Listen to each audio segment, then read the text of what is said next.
Imhotep Bekanefer, soyez les bienvenus sur le plateau de l'Académie de la culture noire kémétique. Aujourd'hui, nous nous retrouvons dans le cadre du département Alafia-et. Alafia est le département de la santé et de l'esprit de l'Académie de la culture noire kémétique. Aujourd'hui, nous nous retrouvons dans un titre sensationnel qui n'est que la continuation du titre précédent dans le cadre de Alafia-et. Aujourd'hui, nous avons les rapports entre sexualité, spiritualité et équilibre dans la vie des individus. Tel est le titre que nous allons présenter aujourd'hui. Et ce titre est né au fait, vous pouvez voir écrit à Alafia-et, question-réponse. Nous allons répondre à des questions qui nous ont été posées par ceux qui nous suivent, ceux qui nous soutiennent et qui sont toujours, disons, à nos côtés. Alors, la question, comme vous pouvez voir, tient à la sexualité. La question ici a été posée de la manière suivante. Qu'est-ce que la tradition, qu'est-ce que la culture, ou qu'est-ce que les savoirs couche kémétique Congo dans la situation dans laquelle nous nous trouvons dit par rapport aux relations sexuelles au vu, bien entendu, au vu des émissions qui ont été précédentement produites autour de la question. Rappelons ici que nous sommes en train de revoir, nous sommes en train de suivre les filons des émissions qui ont précédé en matière de Alafia-et, comme vous allez vous souvenir. Celle qui précède immédiatement, c'est Hommes et femmes de nuit, possession naturelle. Nous avons et puis nous avons Alafia-et, la vie sociale des esprits, djinn, divinité, et vous pouvez tous les offrandes, ordonnances rituelles, ainsi de suite. Vous pouvez rentrer dans les mécanismes psycho-spirituels de l'envoûtement, possession, ainsi de suite. Aujourd'hui, nous allons répondre aux questions qui ont une attinence assez directe à la relation sur le incube et le succube, c'est-à-dire les comportements sexuels, parce qu'il y a un grand désordre sur ces champs-là.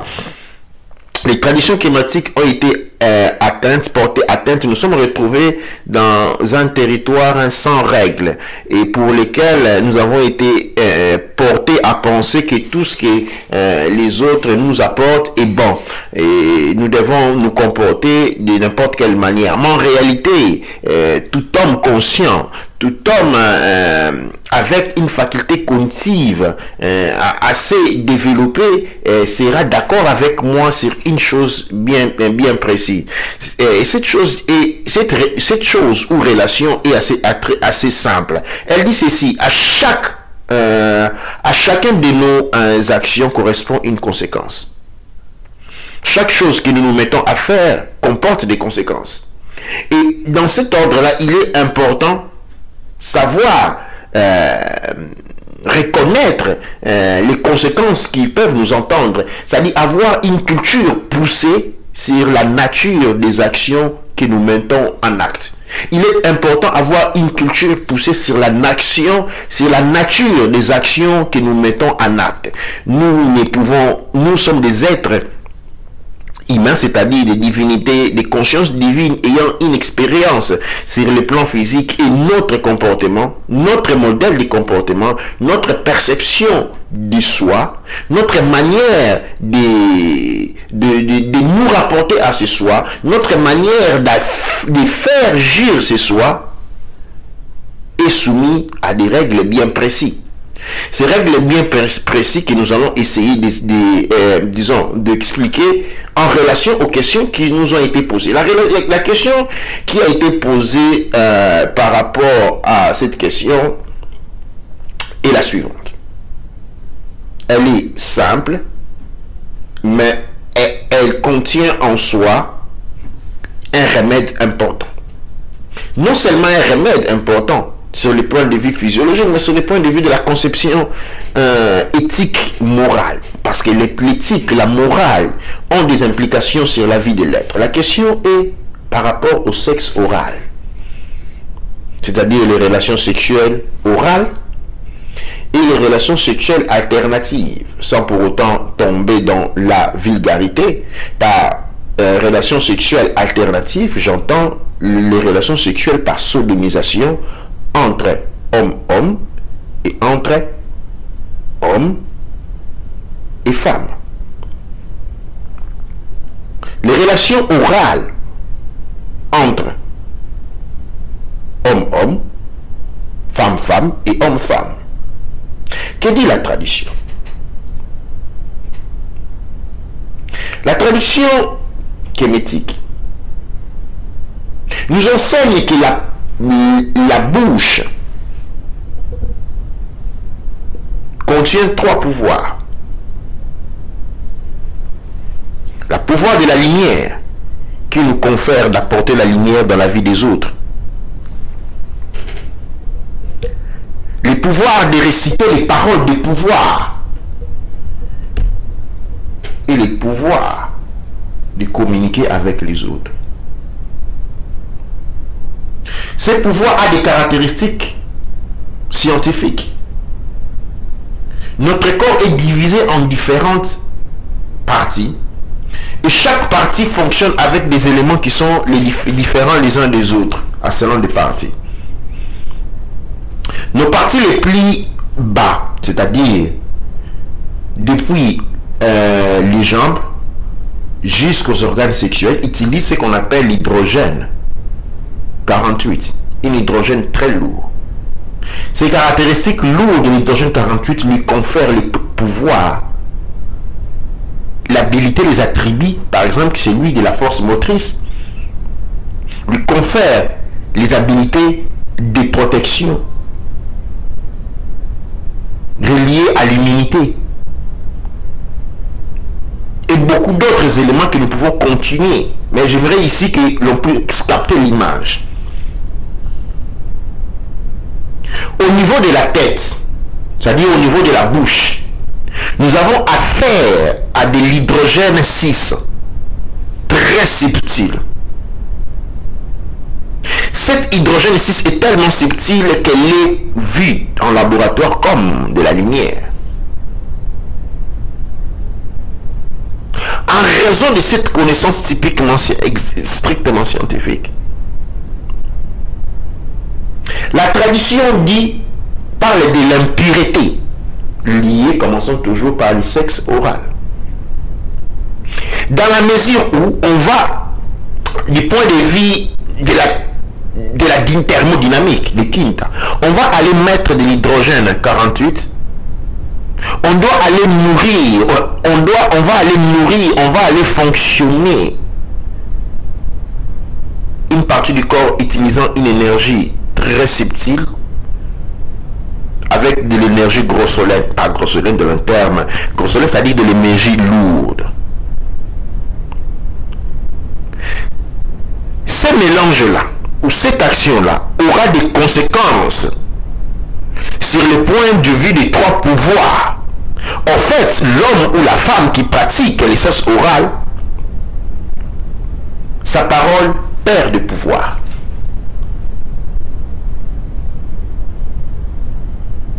Cette pratique est la voie la plus rapide et courte pour la possession démoniaque.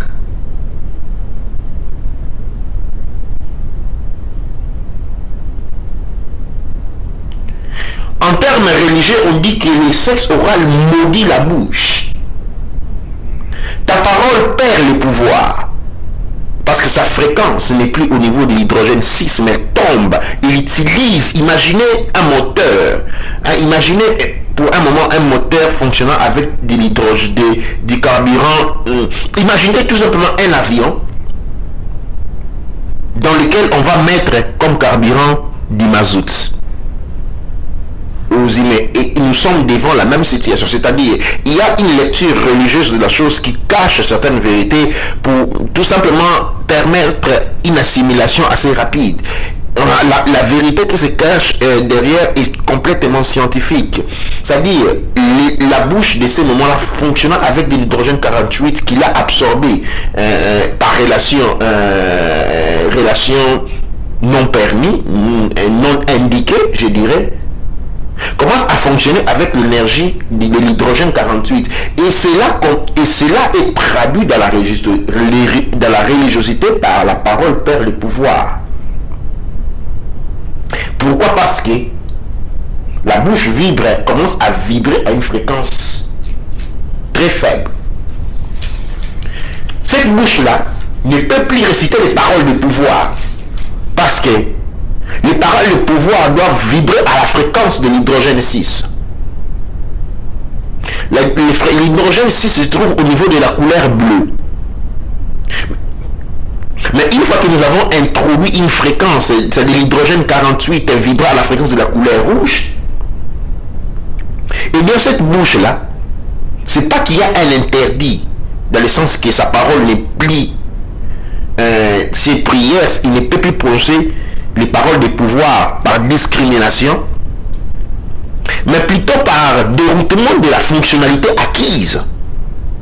Il y a un malfonctionnement.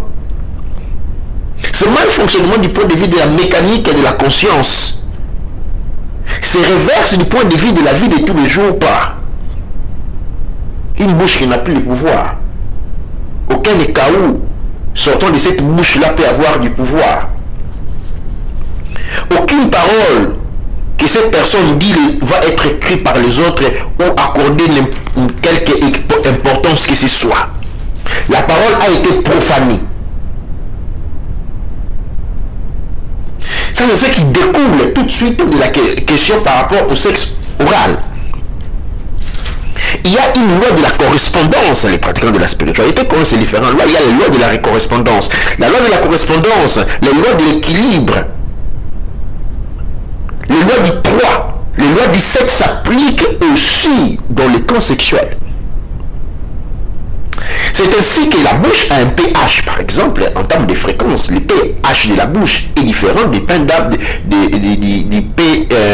qu'on retrouve au niveau des organes sexuels. Ce pH-là est relié à une couleur. Nous avons au niveau sexuel la couleur rouge, au niveau de la bouche la couleur bleue. Et c'est là, cette couleur bleue est reliée à l'hydrogène 6, tout comme la couleur rouge est reliée à l'hydrogène 48. Il y a une relation biochimique, physique et psychologique bien déterminée. C'est pourquoi les règles sont importantes dans cette matière-là. Les pH peuvent se changer entre bouches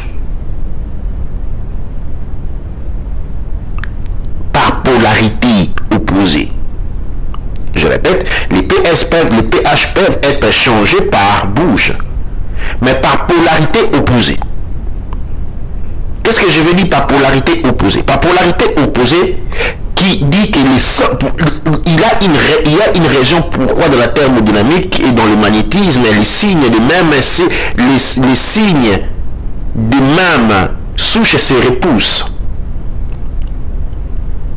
Pourquoi? Parce que le monde se dessine autour du principe de Haussar, l'union. Et la polarité masculine attire la polarité féminine. Quand nous rentrons en matière sexuelle.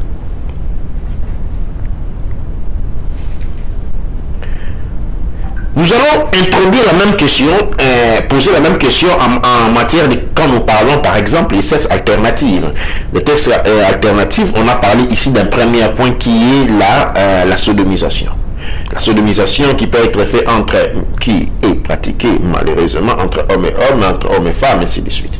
Cette pratique est aussi une voie rapide pour la possession. Elle apporte l'échec dans la vie, le blocage des difficultés.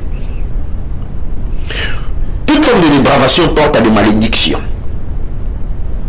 C'est quelque chose que nous devons apprendre à comprendre de manière certaine. Et nous pouvons les mesurer dans la vie des personnes qui sont dans cette maîtrise. En matière de sexe, il est important de respecter les polarités de la nature. Non par imposition philosophique, mais par compréhension de la science derrière le mécanisme du fonctionnement de l'énergie de la conscience, tout comme de sa polarité au niveau du corps physique. Entre hommes et femmes, même le rapport avec de bouche à bouche est interdit. L'interdit ici doit être compris. Parce parce qu'il s'agit d'un aboutissement, d'une résolution, d'une conclusion qui advient après les tirs de polarité, après les tirs de mécanismes d'évolution de la conscience, orienté toujours à travers une finalité, l'union de la conscience divine, la prospérité, les succès, ainsi de suite.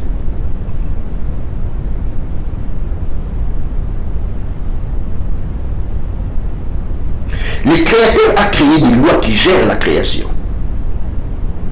Violer ces lois, c'est aller contre le Créateur. La dépravation sexuelle est une violation non contre son propre corps, non contre sa conscience, elle est contre le Créateur. En allant contre le Créateur, on s'expose aux possessions démoniaques. Les possessions démoniaques conduisent à une vie de châtiment, une vie mirée de l'échec. On peut avoir bien entendu un semblant de succès, mais nous allons voir comment la vie de ces personnes finissent toujours dans l'échec, sans merci aucune.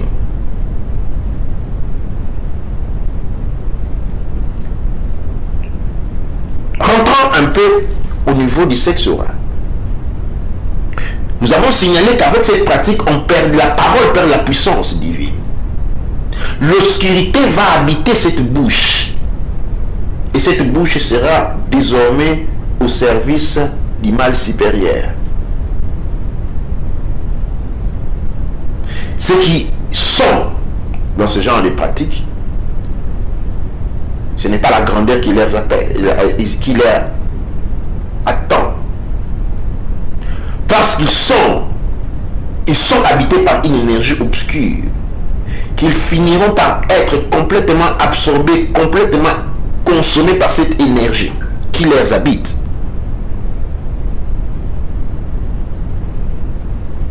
Ces pratiques ne sont pas, c'est pas la première fois que nous avons ce genre de pratiques qui se répercutent dans l'histoire de l'humanité.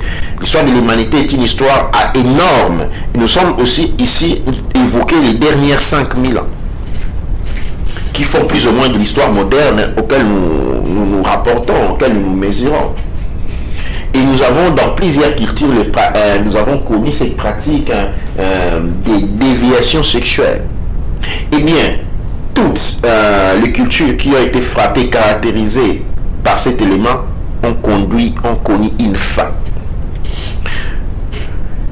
Encore plus, ces comportements attirent une obscurité tellement énorme qu'elle a servi à un certain moment de mesure pour réaliser la fin d'une civilisation.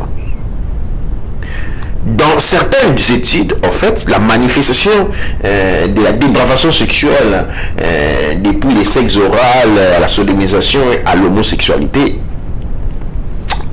ont indiqué la fin de cette civilisation. Pourquoi? Parce que en ces moments-là, on commence à dégager ou à dégager une énergie de conscience impure et maléfique, que par la loi de l'attraction qui maintenant qui se dénoue dans le cosmos, on va devenir un magnète d'énergie négative, et l'énergie négative accumulée qu'on finisse toujours par consommer la personne, qui d'un certain point de vue en est le générateur ou les points d'accumulation. Suivant cette norme-là, les civilisations, par exemple, bibliques, nous avons l'histoire de Lot. Nous avons la ville de Pompéi avec Néron. Tout comme nous avons la civilisation grecque et la civilisation romaine.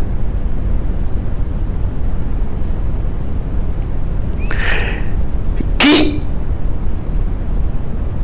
ont été poussés dans cette caractérisation, dans cet dénouement, dans cette impurité. Je ne tire pas les conclusions, on peut étudier l'histoire et voir, par exemple, Pompée avec l'explosion de du Vesuvio, et l'autre avec l'anéantissement de tout, sans pour autant rentrer dans cette littérature où chaque rayonnement, ou disons chaque fragment religieuse essaie de donner une interprétation à son intérêt, à sa guise, ainsi de suite. Mais voyons les manifestations. Chaque fois qu'un peuple dans une nation, nous avons ces éléments-là, et bien nous avons eu la fin qui a suivi tout de suite après. Pourquoi? Parce que ces pratiques-là sont des pratiques qui compromettent le fonctionnement de la conscience divine en soi pour soi et la pervertissent. Une fois que la conscience divine a été pervertie, elle se détache du Créateur. Et une fois qu'elle s'est détachée du Créateur, elle commence à perdre certaines caractéristiques la perte de ces caractéristiques correspond directement à la chute, à la destruction. Une de ces caractéristiques, et on perd, une fois qu'on a perdu la relation avec le Créateur, on perd le corps physique. La perte du corps physique est symboliquement représentée par la mort de certains points de vue. Je suis toujours dans un terrain très philosophique. Je ne suis pas en train de parler de manière concrète. Je suis en train de... Nous sommes dans un raisonnement et pour comprendre la réalité, c'est seulement les raisonnements qui impactent la réalité. Donc je ne parle pas de la réalité soit pour soi. J'ai fait un raisonnement philosophique, logique, se basant sur l'histoire. Non l'histoire humaine, mais l'histoire de l'évolution de la conscience et de ses interactions. Et donc, dans la vie d'un homme qui lui aspire à devenir un Nichiru, des normes à suivre se présentent aussi dans les comportements que nous avons à voir sur le champ sexuel. Parce que la sexualité porte à une interaction plutôt élevée avec l'énergie de la conscience. Cette interaction élevée avec la conscience soi-même doit connaître une discipline éthique, une discipline morale, mais encore plus une connaissance sur le fonctionnement pour ne pas permettre une compromission, pour ne pas permettre l'échec. La nature a un fonctionnement très important, parce qu'il est important de réagir sans voir qu'aujourd'hui le monde est sous attaque et les forces de l'ombre, les forces des peuples ont pris le contrôle dans beaucoup de champs, spécialement en matière économique, en matière de l'éducation, et nous avons vu comment les règles sont en train de changer sur la sexualité. C'est une attaque. De cette attaque-là a été précédée la destruction de cultures, la destruction ou la banalisation de culture, la création d'une culture pop. C'est seulement étant investi dans ces cultures pop sans base millénaire que l'on tombe dans une situation pareille. C'est pourquoi il est important de rester ancré dans une tradition qui a des bases millénaires. Et dans le monde squelettique, dans le monde, nous avons la tradition, la culture avec la base millénaire la plus importante qui puisse exister. Scientifiquement, il nous est reconnu 200 000 ans d'existence. Les sciences modernes, aujourd'hui, nous apportent à des millions d'années d'existence. La preuve a été portée aujourd'hui sur le point de vue scientifique que l'humanité a commencé il y a des millions d'années, non pas 200 000 ans. Des preuves de civilisation technologiquement avancée pullulent partout dans le monde. Et nous devons nous attacher à cette tradition-là, nous devons nous attacher à cette culture-là. Et donc je pense avoir répondu à la question et nous sommes toujours en attente de plus de questions en matière d'éducation sexuelle, rééducation sexuelle, rééducation et réorientation sexuelle. Et nous avons traversé l'époque de l'obscurantisme. Nous sommes maintenant aux portes de l'époque des Lumières. Et nous devons nous laver de cette obscurité représentée par l'ignorance, représentée par les préceptes, représentée par les dites qui sont nés sans base de références culturelles importantes. Dua Necher, Dua Amonra, Dua Neb Ercher.